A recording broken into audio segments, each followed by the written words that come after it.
The Ear to Asia podcast is made available on the Jakarta Post platform under agreement between the Jakarta Post and the University of Melbourne. Hello, I'm Sami Shah. This is Ear to Asia. If you have a country that has a healthy legal system and active regulators who have expertise and resources, you actually can have a country that is very responsive to the risks of AI. And you see that happening in a number of countries across the region. They don't have AI laws, but they have laws about misinformation. I don't hold a positive view on the global collaboration in AI governance, particularly given the increasing tension between the two AI superpowers and the delinking drive that has been going on for a few years. But I do hold very hopeful view about Asia. The future of AI development is in Asia. It's in the global south. In this episode, how governments in Asia juggle the pros and cons of AI. Ear to Asia is the podcast from Asia Institute, the Asia research specialists at the University of Melbourne. Across Asia and beyond, national governments are confronting a new kind of policy challenge, one that's moving faster than most have ever had to legislate for. The astonishing speed of generative AI development has prompted both excitement and alarm at the highest levels of government, where the potential for economic growth and national prestige is weighed against serious questions about risk, regulation, and long-term control. In China, we've seen some of the world's earliest binding regulations on generative AI, with policymakers steering innovation to align with stated political values. Japan, by contrast, has recently pivoted towards a light-touch governance model, part of a wider shift in Asia that favors innovation-friendly oversight, even as public concerns about misinformation, data misuse, and algorithmic bias continue to mount. In other countries like India, Malaysia, and South Korea, dedicated AI bodies have been established, but concrete legislation remains elusive. So, what are Asian governments actually doing and not doing to shape the direction of this transformative technology? How are they managing the balancing act between economic ambition and ethical caution? Are emerging voluntary frameworks like the G7's Hiroshima AI process enough to build public trust and international norms, or are they just well-meaning but toothless tigers? Joining me to explore these dynamics are Professor Jeannie Patterson of the Melbourne Law School, who researches consumer and data protection law surrounding emerging digital technologies. She also serves as director of the University of Melbourne Centre for AI and Digital Ethics. And Professor Hai-Ching Yu of RMIT University's School of Media and Communication, whose work looks into the socio-political and economic impact of digital media in China, Australia, and the Asia-Pacific. She is also a chief investigator for the ARC Centre of Excellence for Automated Decision-Making and Society. Welcome to Ear to Asia, Jeannie and Hai-Ching. Hi, Sami. Hi, Sami. Well, let's start by looking at the concerns, or even things that encourage national governments more generally amid this tsunami of generative AI development. So, to what extent is the rapid progress in generative AI welcomed by those at the commanding heights of national government? Hai-Ching? This is a very broad question. It really depends what country, what national governments you're looking at. Some governments view the AI with very positive view, thinking AI is a very useful tool, as such as China, and then there are countries that would view AI with caution, very wary of its evil aspect. So they take different approach to AI governance. So in the Chinese context, which I'm familiar with, we can think about how the Chinese I would say the Chinese government view generative AI as a significant technological advancements with both opportunities and challenges. In general, as I said, it's a good thing. Partly because China is a kind of a late comer to this technology, but not that late compared to the internet. So the generative AI has provided China with a latecomer opportunity to catch up with the US and to drive innovation and economic growth. And secondly, I would also say, generative AI is viewed by the Chinese government as an effective tool and a geopolitical asset to strengthen China's leadership in tech, economic, military governance, and standard setting, as well as soft power projection, while it's open source, particularly open source large language models. Ginny, when you compare China to a place like, for example, Singapore, is there the same enthusiastic embrace with certain guardrails, or is there a far more cautious approach being taken?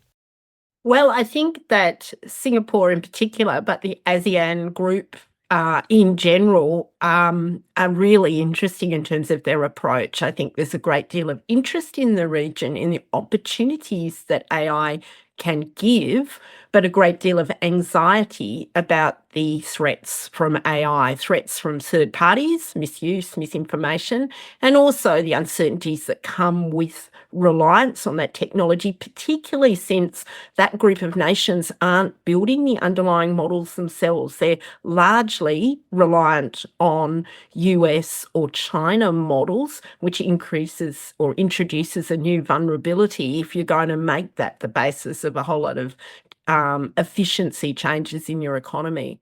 What positive potential are they seeing in these countries? Is it economic, or is it security defense related, technological? I think it's all of the above. So if you look at uses of AI across the region, it's being rolled out in a variety of ways. So that sort of increasing administrative efficiency that all of us are finding at the moment from our use of generative AI, retrieving information, summarising documents, drafting emails. The insights from data can help government policy and also companies. So with planning anything from healthcare needs to natural disaster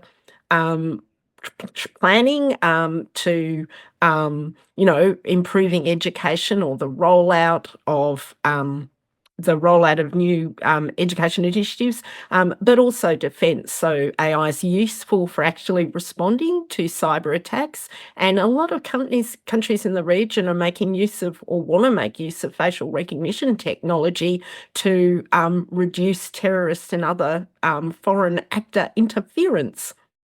And then there is the threat side of things. Haixing, what threats does China perceive AI brings with it? Well, I agree with Jeannie's points about all the above when it comes to opportunities and the challenges. Because at the Chinese term, 危机, the term meaning challenges, but also opportunity. They all come together. We can't separate it. When it comes to generative AI, the Chinese government has always been emphasizing content moderation. It's mainly about ideological alignment. So ideological alignment, social stability has always been the core, whether it's from the internet, the so-called internet era to the platform era. And now we come to talk about AI and the generative AI. Is all the logic has always been the same to ensure that whatever technologies that platforms use or tech companies implement, particularly facing the consumer side, they have to comply with national policy priorities, such as adhering to the core socialist values. Which we can talk about in a minute, but then social stability, the government's grip of its economic, social, and ideological development, and as well as geopolitical intention, particularly vis-a-vis the US in the AI, rivalries globally. Does this change then from this style of governance, the constraints that governments operate under when seeking to regulate generative AI? Is that different for a liberal government versus an authoritarian government? So, China, for example, are there constraints different from a place like India might have? Yes, we can see the very different approaches to AI or technological governance. Because when we think about AI, the Chinese regulatory philosophy, as I said before, the core focus has been on ideological security and state control. That is, the AI must align with the socialist values. But when you think about the US, US is very much kind of market-driven, industry self-regulation approach. So innovation first, plus limited federal oversight. And then you think about the EU, of course, that takes a very different approach as well. We can see the EU's emphasis on the fundamental rights, and there's an emphasis also on risk mitigation, particularly when it comes to privacy and the bias, as we can see through EU AI Act, which was the world's first comprehensive AI law. And I don't think any other country has had that such a kind of comprehensive AI law yet. Jeannie can clarify that for me. And then another difference between China and other countries comes to the enforcement. So having the philosophy is one thing, having the guideline is one thing, rolling out the law is another thing. But more importantly, is the enforcement. China has a very strict pre-approval enforcement of those different kind of laws and regulations. So it requires security assessment before the content or the large language models or algorithms are launched, rather than the ex post enforcement that we can see in other parts of the world. Can I jump in there? I actually don't think divide falls neatly across democratic and authoritarian governments. Obviously, the approach in China emphasizes socialist values, as Hazing has mentioned. But I think that there's also a divide between countries that are tech producing and tech importing. So the EU has famously gone in quite strongly with its AI regulation, both in terms of what we call product safety, that's ex ante regulation, making sure that the products meet certain standards before they're released in the market, and also ex post liability. EU has a wealth of law, in fact, regulating AI, but the EU famously and troublingly to the rest of the world, who perhaps has put a brake on that approach, EU is not a centre of innovation in terms of generative AI. The sort of two dynamic nations there are China and the US. And I think that some of the response in the rest of the world that we're seeing now actually comes out of a concern of they want access to the technology, but they don't want to lose national control, or they've got national security concerns about being reliant on the technology. So as much as that sort of authoritarian democratic, I think there's a divide in approach according to tech producing and tech importing. Well, if we then kind of narrow down on that a little bit more, you mentioned earlier the ASEAN countries. If we just look at some of those, is there a generalization we can make to their approach? Is it a kind of a US approach of shackles off, or are they putting in some regulatory approaches at the national level that can be seen as practical? Well, the ASEAN has always been interesting as a regulatory entity or a grouping, because it has ASEAN has an ASEAN approach, which is not top-down law. It's kind of collaboration between independent nation states. So ASEAN itself has released guidance on AI, on safe and ethical AI, and then the individual countries are left to respond in the way in which they implement and respond to that guidance.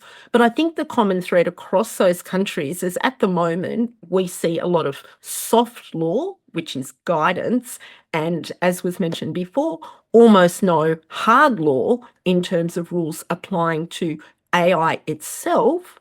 But interestingly, in those countries, we're also seeing some regulatory responses to the risks of AI, and in particular, the risks of of manipulation of democratic processes.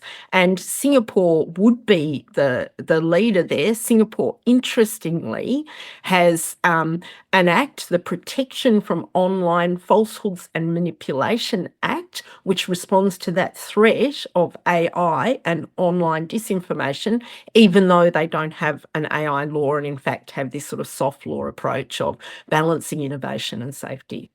Not just to add on that, Sammy, now that we talk about Singapore, I actually have also been watching what Singapore is doing in the AI regulation sphere, and I really agree. I agree with Jeannie on the Singapore's pragmatism. It doesn't really comply or copy any other countries, whether it's the US, EU, or China. Actually, takes its own very neutral approach. I think Singapore represents Asia's rising digital pragmatism. It's trying to hedge between the two AI superpowers, but trying to ensure it has its own control and the digital sovereignty. It comes down to the AI, the philosophical approach that Asian countries have taken to AI and the technology. As we can see, in the West, you usually I'm not using it as a absolute case, AI is usually framed as a threat. People look at AI as a black box, thinking about the potential risk that needs to be regulated. But you look at across Asia in general, whether it's East Asia or Southeast Asia, which I'm been looking at mostly, you can see a very different ethos dominance, very pragmatic. And you think about Japan, for example, that kind of animalism, and has always been its history. Machines and natures have always been like humans, having souls, part of the human society. And then you think about Confucianism and also Buddhism and all the communitarianism in the Southeast Asia, for example. The kind of technology and the humans are never posed as opposite to each other. They are always helping out each other, being part of it. That kind of approach, AI approach, has been also applied into how Asian countries view technology and view the role that technologies play in their society, including AI and the generative AI. That's why I think that kind of very pragmatic approach has been driven how they regulate, if they are going to regulate AI. Well, China was the first to, or one of the first to bring binding regulation on generative AI with its interim measures for the management of generative AI services, which came into force in mid 2023. Can you summarize for us how the regulations work and how effective they've been? Yes, China has been trying to regulate AI since 2017, actually, when it has its first AI policy. But then, subsequently in the following years, we've seen a number of policies in relation to AI and also synthetic content. In 2021, we have the regulation on recommendation algorithms.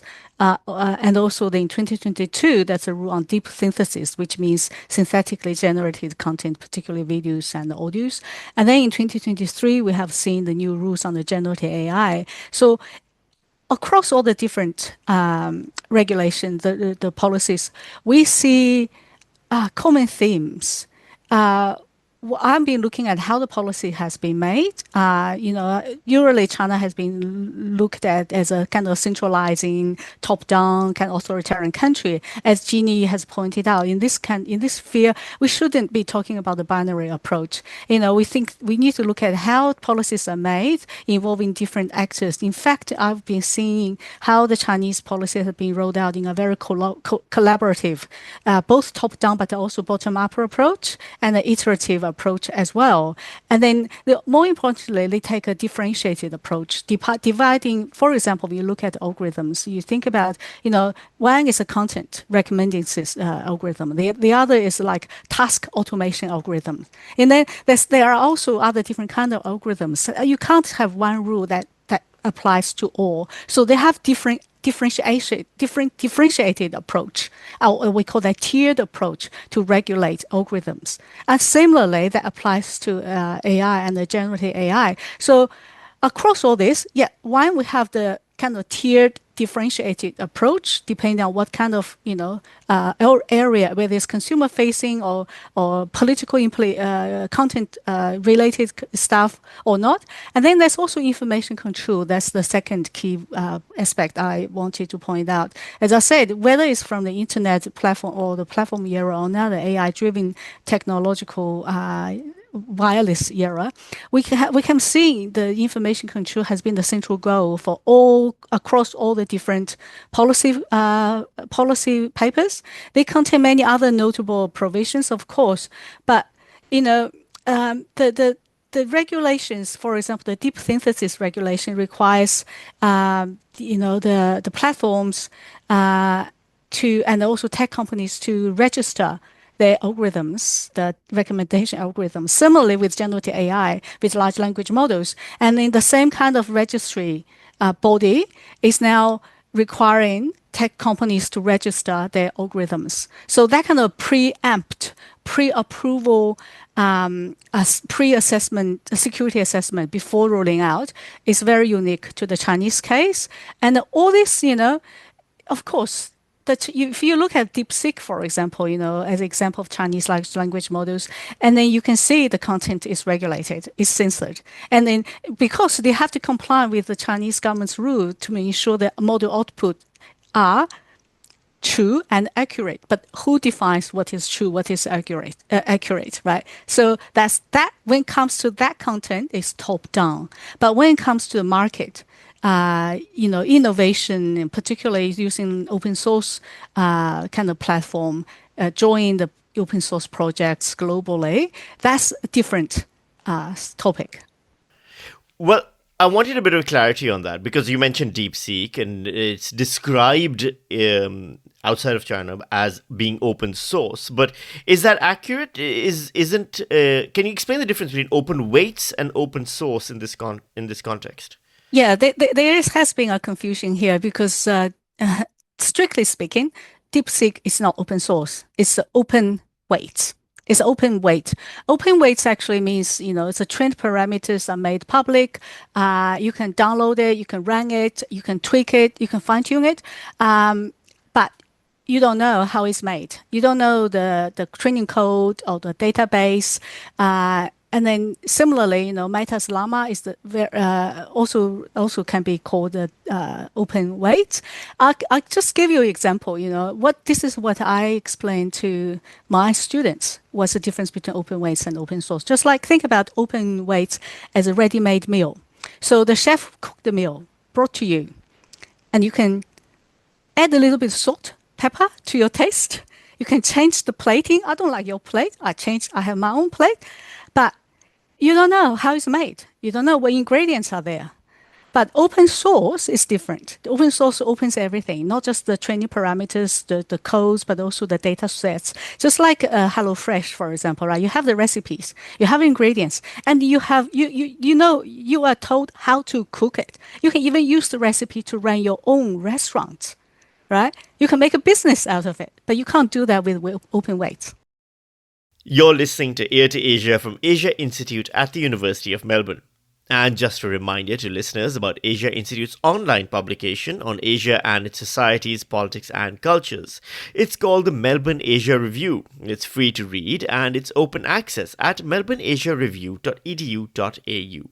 You'll find articles by some of our regular Ear to Asia guests and by many others. Plus, you can catch recent episodes of Ear to Asia at the Melbourne Asia Review website, which again you can find at melbourneasiareview.edu.au. I'm Sammy Shah, and I'm joined by Professor Hai-Ching Yu of RMIT University and by Professor Jeannie Patterson of the University of Melbourne. We're talking about how governments, particularly those in Asia, view and manage the rapid advance of AI technologies. Jeannie, moving away from China to the rest of Asia then, we've got, recently announced massive investment in AI development by Saudi Arabia and the UAE. We've got Japan and these kind of places. If we look at some places like the Middle East, does that also come accompanied by appropriate regulatory or governance models? Do they know what they're getting into here? Well, I think the Middle East is very keen to jump on the AI bandwagon, and we saw that with the visit from President Trump. Um, but to Saudi Arabia. Um, but I think we need to wait and see in that space what's going to happen, because what I'm going to say is that AI regulation is not just having a law about AI, it's having a whole regulatory apparatus with regulator expertise, which is able to oversee and respond to AI development. And I haven't seen that in the Middle East yet. What about a place like Japan? We've discussed that as well a little bit, particularly the soul in the machine. How have they approached something like regulation on AI development? So Japan is really interesting, actually, because Japan is, as was mentioned, a country which has embraced technology, embraced the relationship between technology and humans in a quite unique and distinct way, and has gone for a famously light touch approach to regulation, voluntary risk mitigation, and we might, from the West, look at that and go, well, that seems very soft, but that's the way the Japanese legal system works. There's a great deal of collaboration between government, industry, and different sectors of the industry to respond to risk while also prioritising innovation. It's quite a unique ecosystem. So I think we shouldn't see that approach as in some way ineffective. I think we see it as regionally specific, given there's a country that already has a reasonably high immersion of technology, but also is an ageing population and pretty keen, I suspect, to make use of some of the things that technology can offer to responding to an ageing population, actually. Both Japan and India, though, have so far shied away from like really hardcore legislative measures. I know, but we don't need hardcore legislative measures called an AI Act to have hardcore regulation of AI. The point is that AI is a thing that is subject to any law that applies in the nation state. So if you have a country that has, for example, good consumer protection law, good financial services law, good workplace protection law, then those laws are carrying a lot of the weight of responding to AI. Now, there may be gaps. That's one of the things Australia has been thinking about, whether our legal regime has gaps in it that necessitate an AI-specific law. It's one of the things the UK and Canada are thinking about. But if you have a country that has a healthy legal system and active regulators who have expertise and resources, you actually can have a country that is very responsive to the risks of AI. And you see that happening in a number of countries across the region. They don't have AI laws, but they have laws about misinformation. What are we most worried about with generative AI? Misinformation. So I think we need to be careful about assuming that it's only an AI law that can respond to these risks that we're talking about. Can you tell us a little bit about the Hiroshima reporting framework as a recent international initiative? It was mentioned earlier, but I'd like to get into some of the details around it now.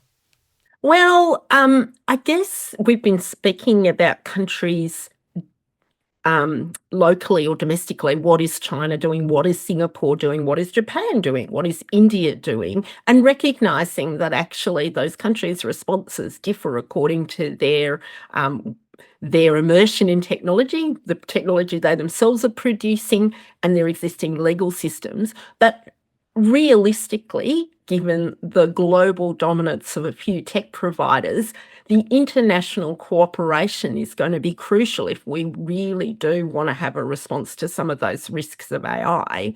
And I'm talking about those sort of profound and existential risks, so issues about intellectual property and what happens to people's ownership of their creative outputs in an age of generative AI. I'm talking about disinformation. I'm talking about scams. And I'm also talking about really aggressive hacking and cyber attacks on national infrastructure. Now, all of those things happen outside nation states, and therefore a response relies on cooperation between nation states. Now, what the Hiroshima Declaration tries to do is compile a resource about AI risk that can be used to prompt that collaboration between nation states.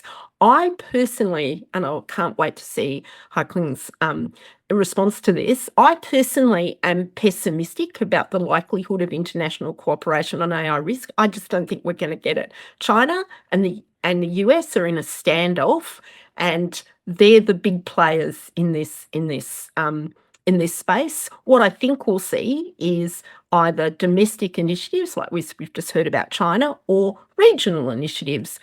We've talked about some of the things that are happening, for example, in ASEAN. I think India's really interesting, given India's sort of talent in the engineering space about what they'll do. I think we still need to see that. But I think we're more likely to see regional responses, notwithstanding the global aspirations of the Hiroshima document. I'll just add a little bit on that. I don't hold a positive view on the global collaboration in AI governance, particularly given the increasing tension between the two AI superpowers and the delinking drive that has been going on for a few years. But I do hold very hopeful view about Asia. I think the future of AI development is in Asia. It's in the global south, because it's not the future of the generative AI battle is not about who has the best or the largest large language models. I think it's about innovation diffusion. It's about diffusion and application. So Asia has the largest population, but also the largest young population who are digitally savvy. And then Asia is also very open-minded. You look at across, the countries in the Asia region, Asia Pacific region, young people in the region are very open-minded, and they like to try new things. And then the governments actually have been taking a very hybrid way. As I said earlier, they've taken a very pragmatic way, trying to hedge between the US-China rivalry. And then, so the future of AI, as I said, is about who are able to diffuse, innovate. It's just like, the seedling, who are able to make sure the seeds grow vertically, not just horizontally. So the vertical AI in the region will see Asia playing a greater role. While they talk about data localization, AI sovereignty, which is, of course, they all do. But ASEAN, as a very effective regional body, will play and has been playing a very important role in AI regulation. And that kind of body that countries can work together is a very good model. And I can see the regional collaboration among smaller, groups of countries, but internationally, that's probably too hard. Jeannie, going off of that pessimistic note, then how likely are things like voluntary frameworks, codes of conduct, guiding principle statements, and vaguely worded national strategy papers going to get us to a robust regulatory environment for the common good? Well, I'm going to come back to this point about what are the risks of AI that we're worried about. And riffing off Hassing's sort of vision of a sapling able to move with the changing environment and changing winds. I think the regional approach, at least the ASEAN regional approach, and of course every country in ASEAN is distinct and unique, is perhaps to have, at the moment anyway, voluntary guidelines, but we are seeing laws on specific issues of concern which were minted. Data sovereignty is going to be a big issue, and you can see countries responding to that concern of where is the data that's being used to both train the AI and also target some of the outputs of it. So data sovereignty is going to be really important. And I'm just going to reiterate, the misinformation, disinformation piece is is an ongoing concern of countries. Recently, KPMG and Melbourne University put out a report on trustworthy AI, and they asked people in nations across the world what they were worried about with AI, and it was actually the loss of interpersonal relationships, the loss of the human touch, and it was misinformation, disinformation, destabilising governments, and that's governments, whatever their political persuasion. So I think you're right. I think we've got a lot of highfalutin statements about ethical AI, but I think through the region there's also movement to respond to concerns about mis and disinformation. That's where we may see some cooperation and regional initiatives, for example, on watermarking or standards about identifying synthetic content. And I think that, and protecting children would be another one actually, from harmful content. So I think we may see movement on those sort of issues rather than a global governance framework or an overarching governance framework. That's not a bad solution actually, because as I keep saying, if you've got strong national laws in other areas, then those will pick up a lot of the slack. What I would be looking for is more investment actually in regulatory expertise. So I think one of the things we're starting to see is AI safety authorities or AI commissions, which don't have legal lawmaking power, but are able to provide really useful and profound guidance to government and regulators and lawmakers on AI risk. Is there a lesson to be learned here from the climate change regulation, or the kind of stuttering approach to that, the pretenses towards international cooperation that never really implemented in any practical strategic way? Can governments try to see from the failures of that successes that might be applied to AI regulation?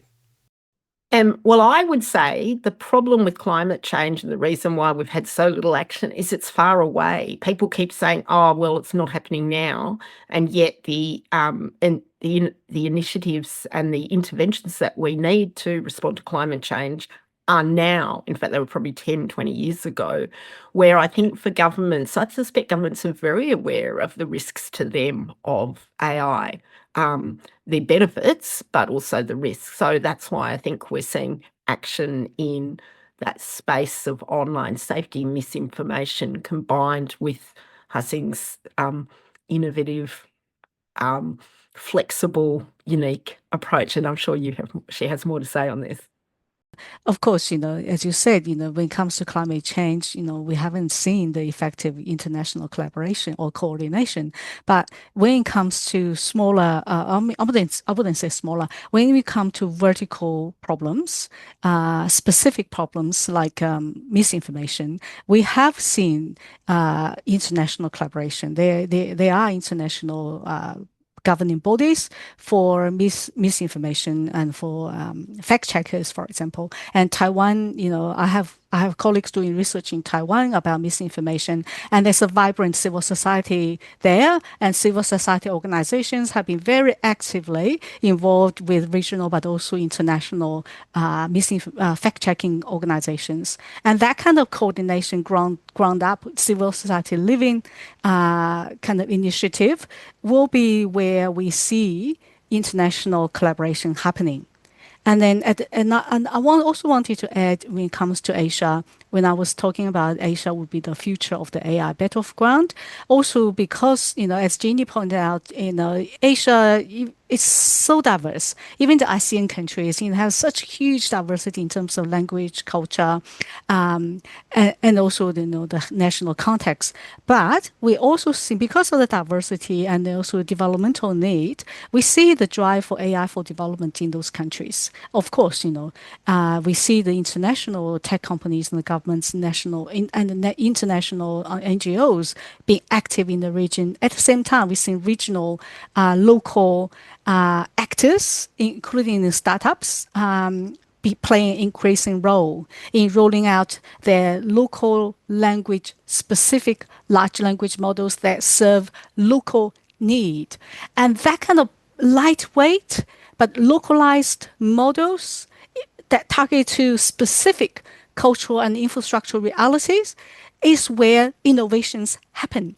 And that kind of innovation is where the regional collaboration happen. So, final question to both of you then. Jeannie, starting with you.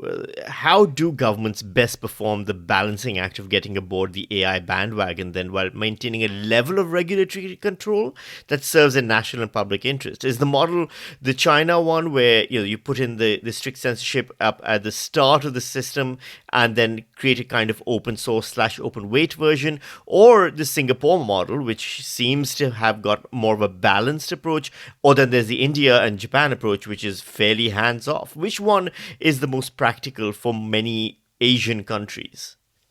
Oh, if I could answer that, I'd have a lot of money, I suspect, because I'd be off working for a consulting company. But I actually think the answer has just been given to us, which is the ASEAN countries and the Asian region, the countries are proudly diverse.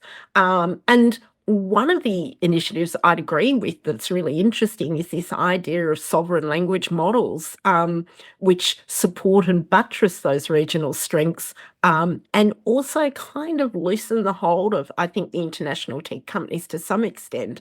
But more globally, I would say that the issue for most countries is that the technology is changing really fast. And one of the problems with writing laws is hard law is just that. It's hard. It's not necessarily adaptive.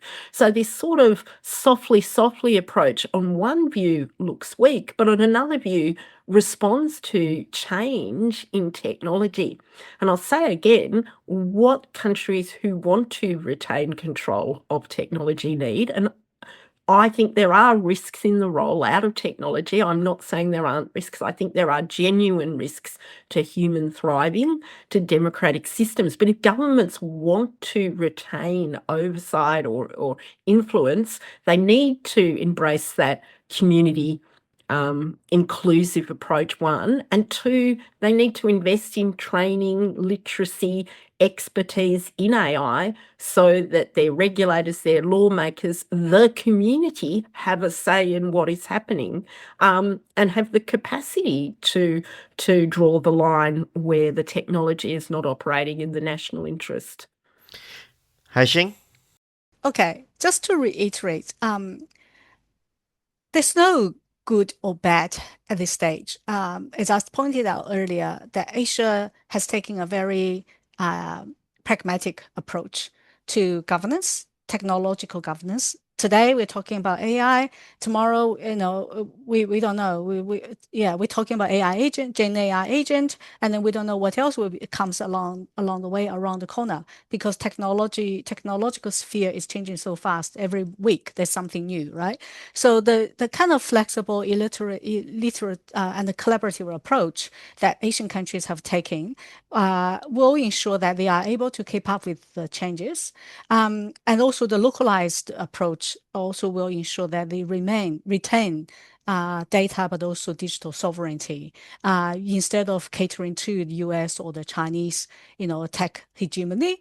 And I would also want to add, the open source movement will be an opportunity for lots of middle to lower income countries in the region, because to develop powerful large language models requires lots of compute power, data, but also talent. And then not many of these countries have all three.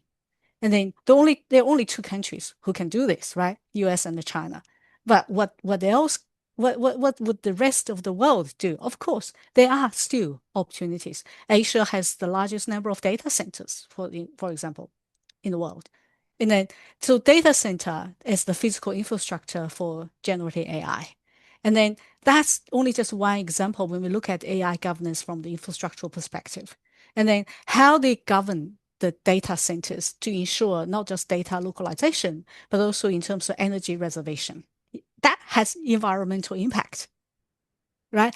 So that, it's not just, we're talking about technology, we also talk about climate change. When you think about the physical infrastructure, the material infrastructure of AI. So lots of Asian countries are not rolling out specific AI act or anything like that, because you have to look at the whole thing from a holistic perspective, which is, what Asian countries are doing. They are good at looking things from a holistic perspective rather than just looking at, one slice of the cake. They look at the whole cake to say, what do I do with this whole cake? Our guests have been Professor Jeannie Patterson of the Melbourne Law School and Director of the University of Melbourne Centre for AI and Digital Ethics, and Professor Hai-Ching Yu of RMIT University's School of Media and Communication and Chief Investigator for the ARC Centre of Excellence for Automated Decision Making and Society. Thanks to you both. Thank you, Sammy. It's a pleasure. Thank you for a fabulous conversation, Sammy. Ear to Asia is brought to you by Asia Institute of the University of Melbourne, Australia. You can find more information about this and all our other episodes at the Asia Institute website. Be sure to keep up with every episode of Ear to Asia by following us on the Apple Podcasts app, Spotify, YouTube, or wherever you get your podcasts. If you like the show, please rate and review it. Every positive review helps new listeners find the show. And please help us by spreading the word on your socials. This episode was recorded on the 11th of June 2025. Producers were Eric Van Bemmel and Kelvin Param of Profactual.com. Ear to Asia is licensed under Creative Commons, copyright 2025, the University of Melbourne. I'm Sammy Shah. Thanks for your company.